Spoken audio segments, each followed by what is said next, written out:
ఈ శ్లోకం నుంచి 25వ శ్లోకం నుంచి యజ్ఞ ప్రకరణం ప్రారంభం. అవతార ప్రకరణం అయిపోయింది 4వ అధ్యాయంలో.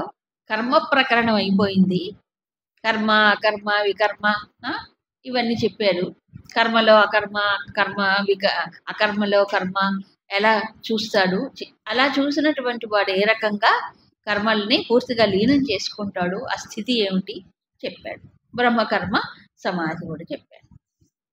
ఇప్పుడు రకరకాలైనటువంటి యజ్ఞ ప్రకరణం, అనేక రకాల యజ్ఞాలు ఉన్నాయి. అంటే బ్రాహ్మణ భాగంలో చెప్పేటువంటి యజ్ఞ కాదు. ఎందుకంటే వైదికంలో, వేదాల్లో, బ్రాహ్మణ భాగంలో అనేక రకాలైన యజ్ఞాలు ఉన్నాయి, లెక్కలేనన్ని ఉన్నాయి కదా. కామ్యకర్మలు బోల్డ్, కోరికలు అన్నీ ఉన్నాయి కాబట్టి అన్ని రకాలు ఉంటాయి. వాటి గురించి ఇక్కడ చెప్పట్లేదు. యజ్ఞ భావనతో చేసేటువంటి కర్మలైనా వాళ్ళ స్థాయి భేదాల్ని బట్టి వాళ్ళు ఆచరిస్తారు. అందరూ ఈ బ్రహ్మకర్మ సమాధి నిష్టలో ఉండలేదు, సాధ్యం కాదు. కాబట్టి ప్రాక్టీస్ అనేది తన స్థాయి నుంచి తాను తీసుకోవాలి, ప్రారంభించాలి, అంతే కదా. ఇప్పుడు కొంతమంది లాంగ్ జంప్ చేస్తారు. లాంగ్ టైం ప్రాక్టీస్ ఉంటేనే లాంగ్ జంప్ చేస్తారు. అడుగు తీసి అడుగేయడానికి కష్టమైన వాళ్ళు లాంగ్ జంప్ ఏం చేయగలరు చెప్పండి. ఓ చిన్న కాలం అంటే వస్తేనే దాటలేని వాళ్ళు లాంగ్ జంప్ ఏం చేస్తారు చెప్పండి కదా.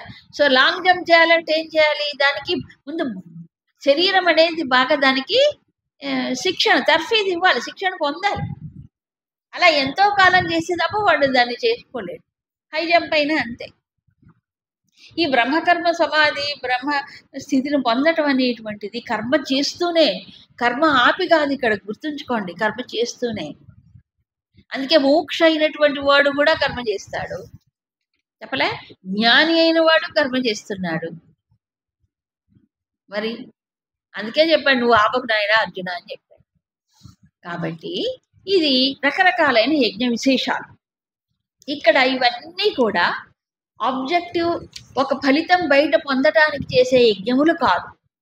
ఎలాగైతే ఒక యజ్ఞము మనిషిలో ఈ యజ్ఞ భావన అనేటువంటి చేసేది, మనుషుడు ఏం చేస్తుంది? శుద్ధి, ఆత్మశుద్ధి, చిత్తశుద్ధిని కలిగిస్తుంది. కాబట్టి చిత్తశుద్ధిని చేసుకోవడానికే ఇవన్నీ కూడా యజ్ఞ భావనతో చేయాలి. వీటిల్లో కూడా ఒక్కొక్క స్థాయిలో చేయవలసినవి ఉంటాయి.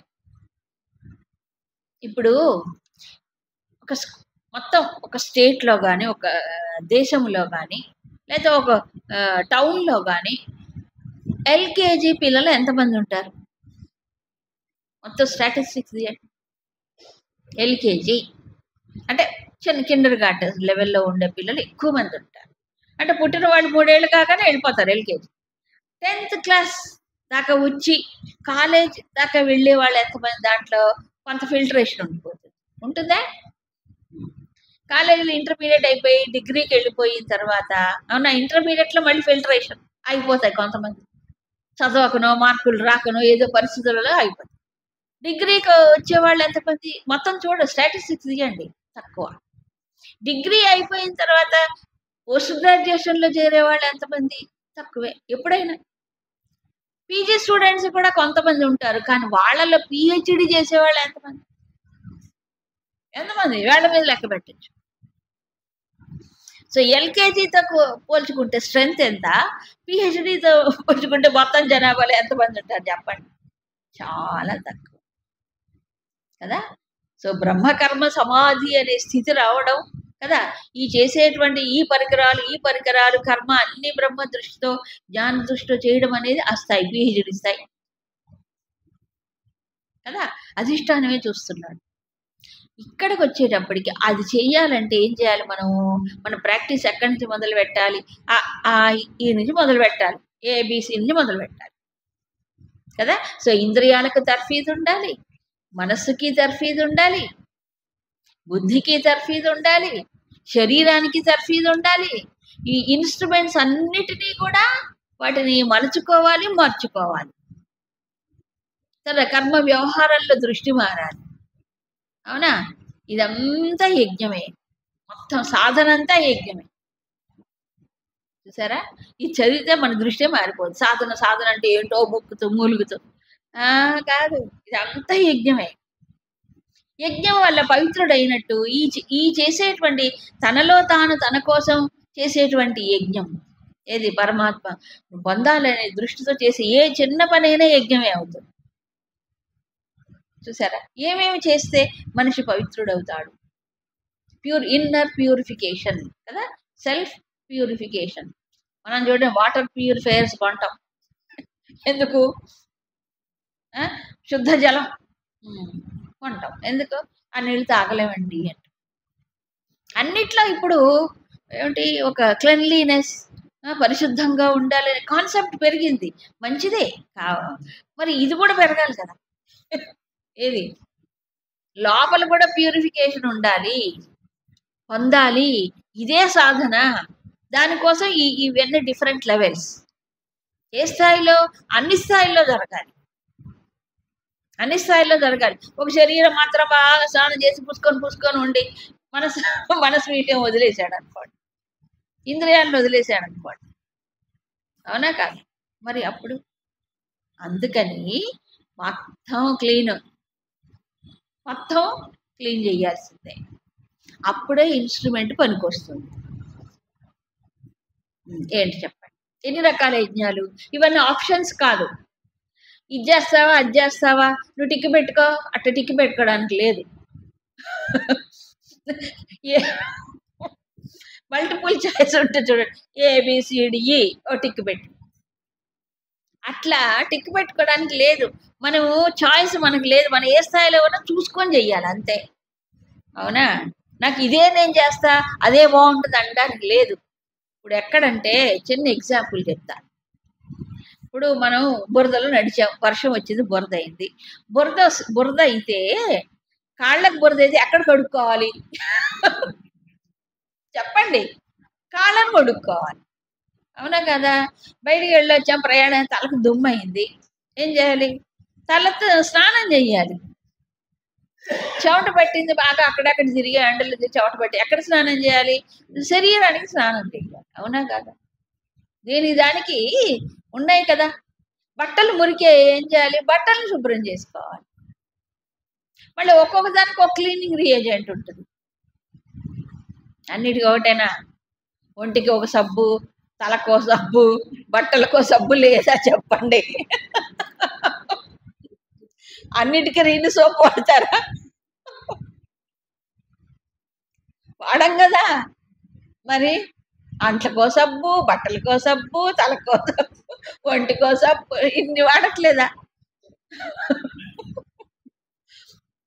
కాబట్టి ఈ ఇంద్రియ మనోబుద్ధి ఈ పరికరాలు ఉన్నాయి కదా, వీటిని మలుచుకోవాలి అంటే, శుద్ధం చేయాలంటే ఒక్కో దానికి ఆ స్థాయిలో ఒక యజ్ఞం కింద చెప్పి, అన్ని యజ్ఞములే, అన్ని మంచివి. చూడండి, దైవమేవాపరే యజ్ఞం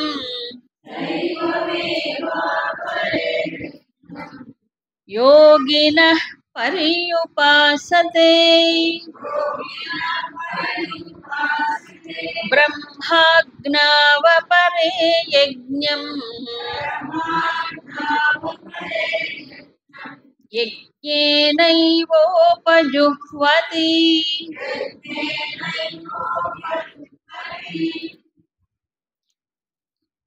ఈ శ్లోకంలో 2 యజ్ఞాలు చెప్పారు. యోగినః, యోగులు అపరే అంటే కొంతమంది ఏం చేస్తారు? దైవం యజ్ఞం ఏవ పర్యుపాసతే. దైవం యజ్ఞం ఏవ అంటే ఏం చేయాలి? దేవతలకు సంబంధించినటువంటి యజ్ఞం. దేవతలకు సంబంధించినటువంటి యజ్ఞం అంటే దేవతలకు అర్పణగా సమర్పణ చేస్తారు. దేవతల కోసం, దేవతల అనుగ్రహం కోసం చేస్తారు. కొంతమంది యోగులు, వీళ్ళు కూడా యోగులు. మరి కొంతమంది బ్రహ్మాగ్నౌ, బ్రహ్మం అనే అగ్నిలో యజ్ఞం యజ్ఞేన ఏవ ఉపజుహ్వతి. 2 యజ్ఞాలు చెప్పాడు ఇక్కడ. ఒకటి యజ్ఞం యజ్ఞేన ఏవ అన్నాడు. అంటే యజ్ఞము చేత యజ్ఞమును సమర్పణ చేస్తాడు. ఎక్కడ? బ్రహ్మం అనే అగ్నిలో. ఇది కోడ్ లాంగ్వేజ్. బ్రహ్మం అనే అగ్నిలో యజ్ఞము చేత యజ్ఞమును సమర్పణ చేస్తాడు. మొదటి యజ్ఞం ఏంటి? రెండో యజ్ఞం ఏంటి? స్థితప్రజ్ఞ లక్షణాల్లో ఆత్మనియేవ ఆత్మనా తుష్ట అన్నాడు. అదే అర్థం. సో ఇక్కడ యజ్ఞం అని అంటే ఇక్కడ విష్ణువు కాదు. ఇక్కడ యజ్ఞోవై విష్ణువు, ఈశ్వరుడు కాదు. ఇక్కడ ఎవరు? ఆత్మ అని అర్థం. ఇక్కడ శంకరాచార్య చెప్పినటువంటి అర్థములో ఆత్మ. కాబట్టి ఏం చేస్తున్నాడు? బ్రహ్మం అనేటువంటి ఆ చింతనలో, బ్రహ్మ చింతనలో ఆత్మని ఆత్మ చేత సమర్పిస్తాడు.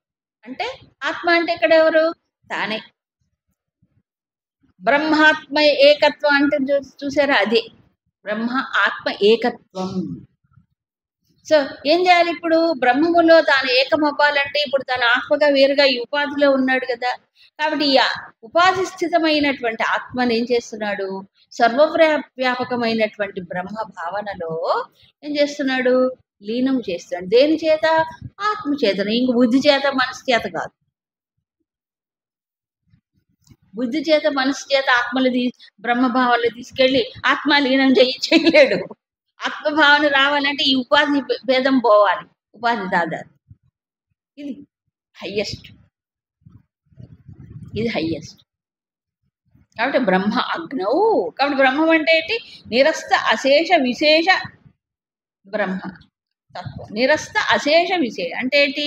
విశేషములు పూర్తిగా నిరస్త, తొలగించబడినటువంటివి, నిర్విశేషం. ఏ విశేషాలు లేవు.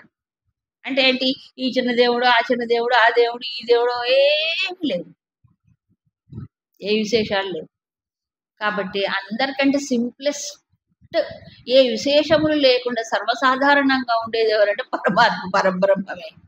మిగతా వాళ్ళందరికీ విశేషాలు ఉంటాయి. ఉండవా? అన్ని విశేషాలే. ఏ విశేషాలు లేనివాడు పరమాత్మే.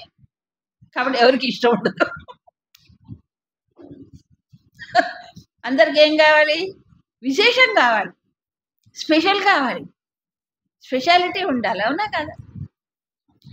కాబట్టి పరమాత్మ అందరికంటే సింపుల్, ఏ విశేషాలు లేవు, నిర్విశేషం. అది పరబ్రహ్మ. ఆ పరబ్రహ్మములో ఏం చే బ్రహ్మ అగ్ని అన్నాడు. మరి ఇప్పటిదాకా యజ్ఞంతో పోల్చి చెప్పారు కదా, అందుకని ఆ బ్రహ్మ దృష్టిలో ఇక్కడ అగ్ని అంటే ఏంటి?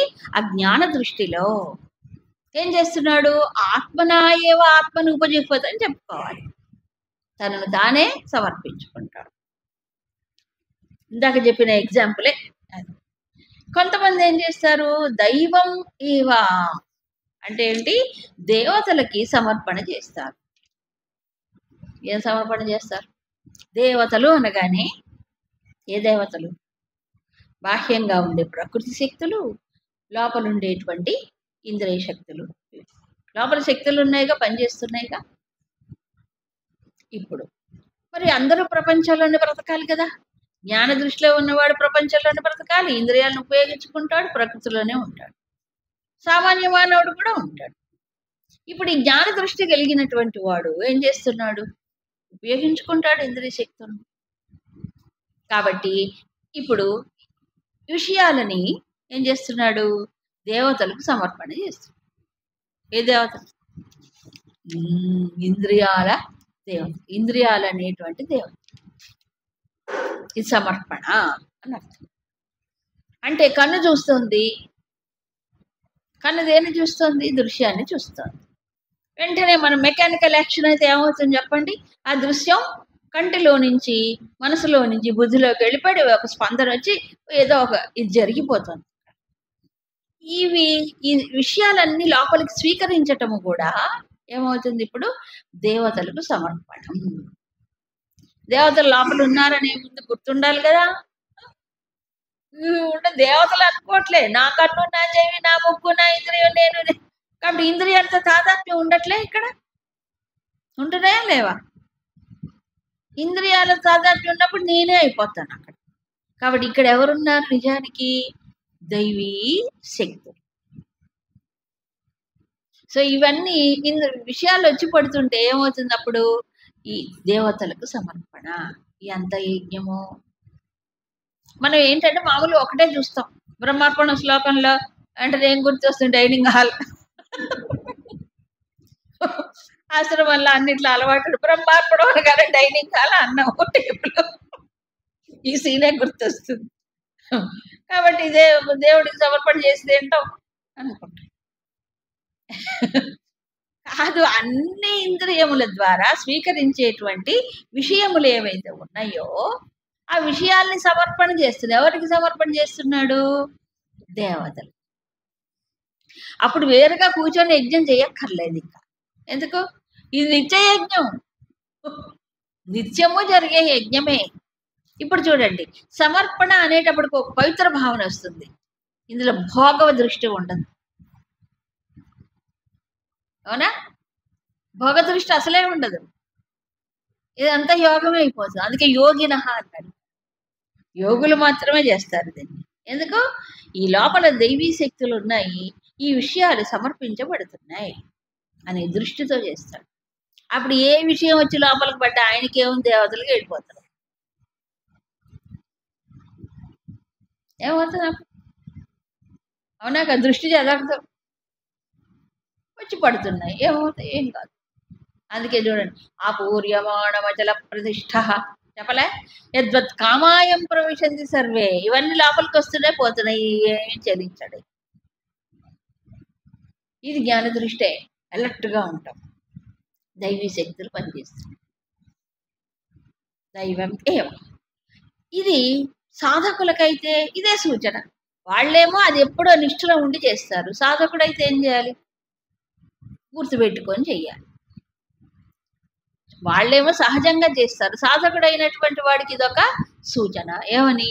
ఈ ఇంద్రియ వ్యవహారాలు చేస్తున్నానంటే ఆ లోపల ఆ దైవీ శక్తులు ఉండబట్టి కదా ఇవి జరుగుతున్నాయి. అవునా కదా? కాబట్టి అసలు ఎంజాయ్ చెయ్యాలన్న స్వీట్ తిన్నారు, నాలిక పైన పెట్టుకున్నాం. ఎవరు? నాలిక రసనేంద్రియానికి అది ఎవరు? వరుడు. అవునా? మళ్ళీ బాగుందండి స్వీట్ ఇవాళ మళ్ళీ చేశారండి, ఎంజాయ్ ఇట్. బట్ లోపల ఎవరికి ఎవరున్నారు అక్కడ? ఒక అధిదేవత కూర్చొని ఉన్నాడు. ఈ రుచిని తెలిపిన వాడు కూడా ఆయనే కదా. అందుకే ఇక్కడ అన్నిటికీ చెప్పకుండా వైశ్వానరుడు అని చెప్పాడు ఒకేసారి. వైశ్వానుడికి సమర్పిస్తున్నాం అన్నాడు. ఈ ఇంద్రియాలను అగ్నులతో పోల్చారుగా, ఇంద్రియ అగ్నులు అన్నాడు. అది తర్వాత వస్తుంది అనుకోండి. సో దేవతలకి సమర్పణ ఏది? ఇంద్రియ విషయాలు సమర్పణ అని. ఇది ఒక సాధన బెస్ట్. అమ్మో మామూలు సాధన కాదు. అప్పుడు ఈ సెన్స్ గ్రాటిఫికేషన్ అంటే ఇంద్రియ లోలత్వం అనేది పోతుంది.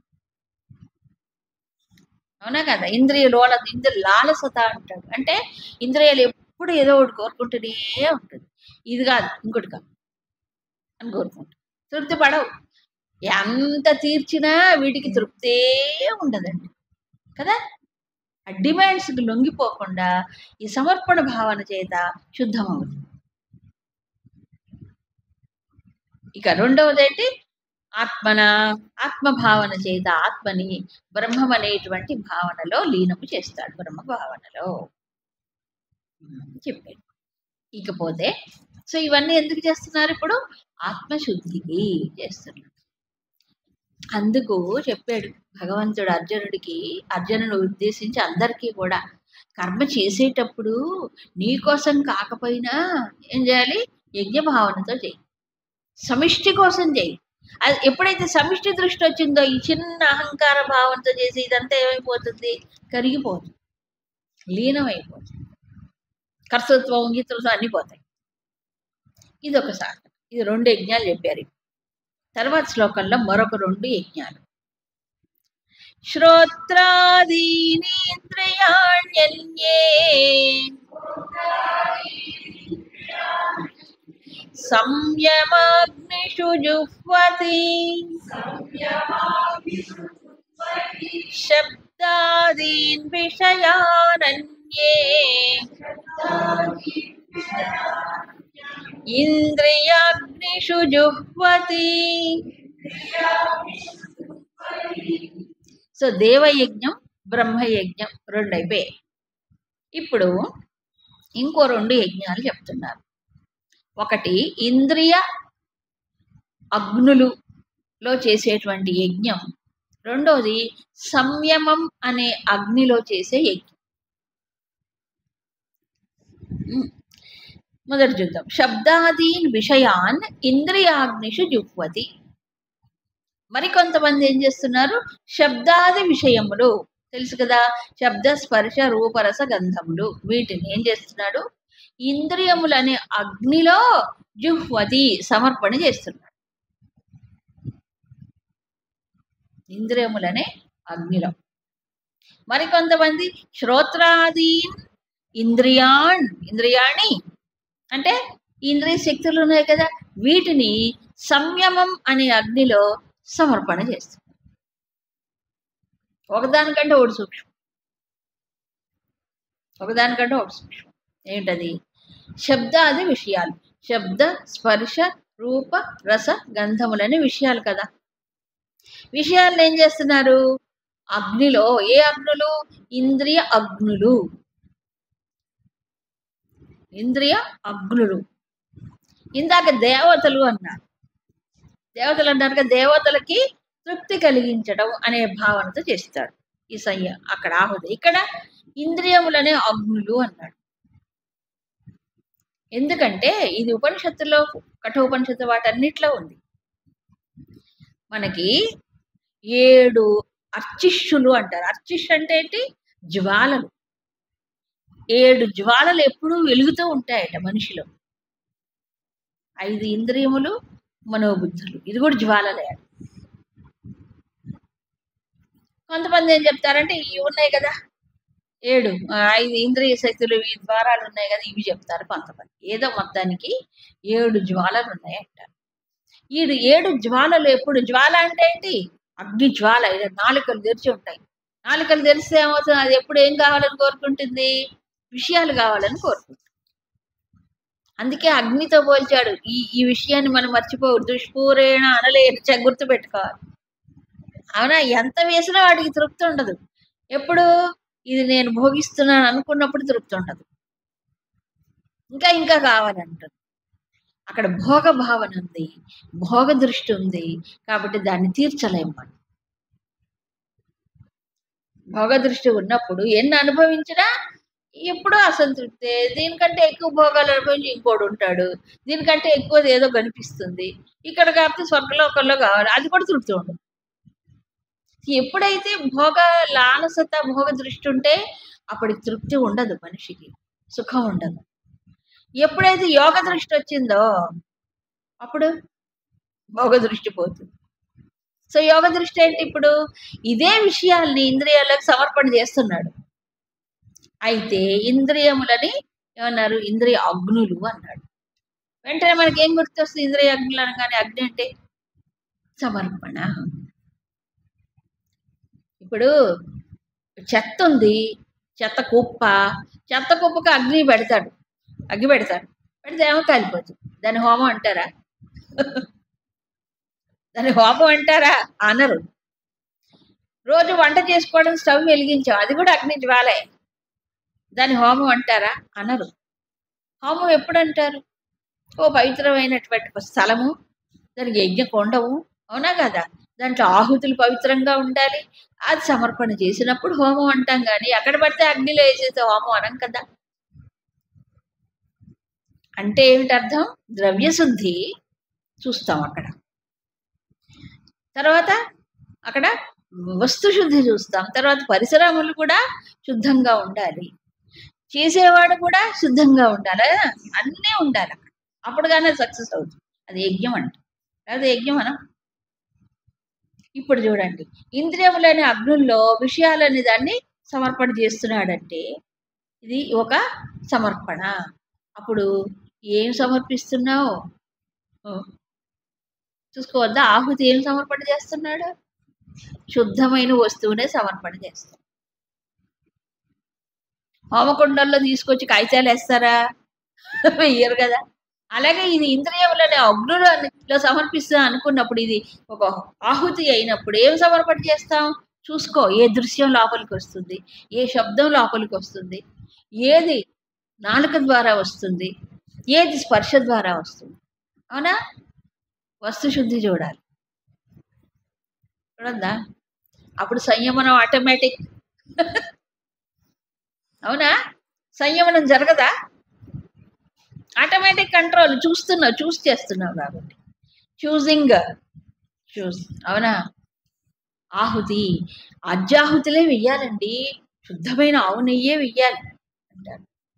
అవునా? వస్తువు కూడా శుద్ధం. అట్లాగే విషయాలు ఇక్కడ ఇంద్రియాగ్నుల్లో సమర్పణ చేస్తున్నావు అని అంటే అర్థం ఏంటి?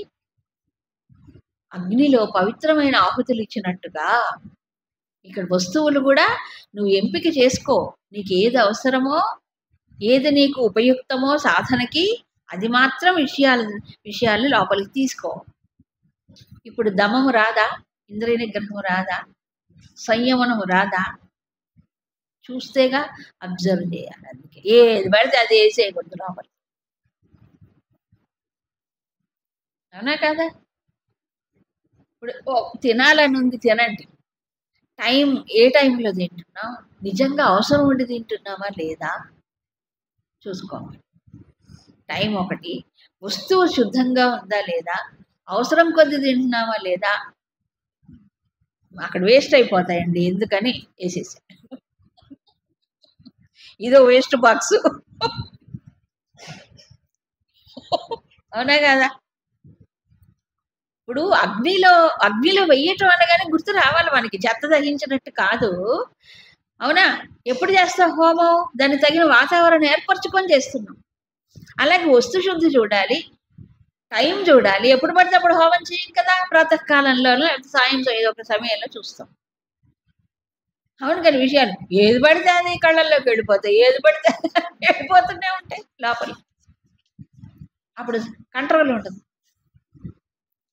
కాబట్టి ఇంద్రియాగ్నుల్లో విషయాన్ని సమర్పణ చేయటం అనేది ఏమవుతుంది? ఆటోమేటిక్గా ఇంద్రియ సంయమనం జరిగిపోతుంది. అక్కడ ఎప్పుడు ఎలర్ట్గా ఉండి చూస్తున్నాడు. ఈ దృశ్యం చూడాలి. ఈ దృశ్యం లోపలికి వెళ్ళొచ్చా వెళ్ళకూడదా? వెంటనే ఆటోమేటిక్. అందుకే కూర్మోంగానివ సర్వశ, అది సంయమనానికి అందుకే కూర్మని చెప్పాడు. అది కాదు డేంజరస్ అన్నప్పుడు వెంటనే లోపలికి వెళ్ళిపోతుంది. ఏది? అట్లాగా ఇప్పుడు ఇక్కడ కూడా ఆయన ఏం చేస్తున్నాడు? ఈ ఇంద్రియాల అగ్నుల్లో విషయాలు సమర్పణ చేయటం అంటే ఏంటి అర్థం? అనవసరమైనవి లోపలికి రానివ్వడు. మాతాజీ చెప్పేవారు, వితౌట్ పర్మిషన్ నో అడ్మిషన్. అంటే విషయాలు నా పర్మిషన్ లేకుండా లోపలికి రాకూడదు. స్టాండ్ అక్కడే ఉండు, డోంట్ కమింగ్, నువ్వు బయటే ఉండిపో అనగలగాలి. అంటే మెలకు ఉండాలి కదా, అలర్ట్నెస్ ఉండద్దు, జాగరూకత ఉండద్దు. అవునా కదా? ఉంటే ఏమవుతుంది? మిగతా రావు కదా, ఎనర్జీ వేస్ట్ కాదు మనకు. అప్పుడు అన్ని లోపలికి తీసుకుంటే ఆ చెత్త కడుక్కోలేక చావద్దు మళ్ళీ. అవునా కదా?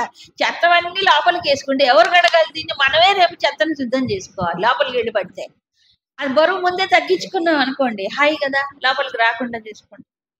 అడుసు తొక్కనేలా, కాలు కడగనేలా సామెత అందుకే చెప్పాడు. ఆ చెత్త అయితే లోపలికి రానీకు, అంతే, వదిలే, అటు చూడకు, వదిలే. అవునా? అప్పుడు భారం తగ్గిపోతుంది, సాధనలో సులువు అయిపోతుంది. ఇది ఒక సాధన కాదా? ఇది ఒక యజ్ఞం కాదా? ఇది కూడా పవిత్రం చేస్తుంది. మరి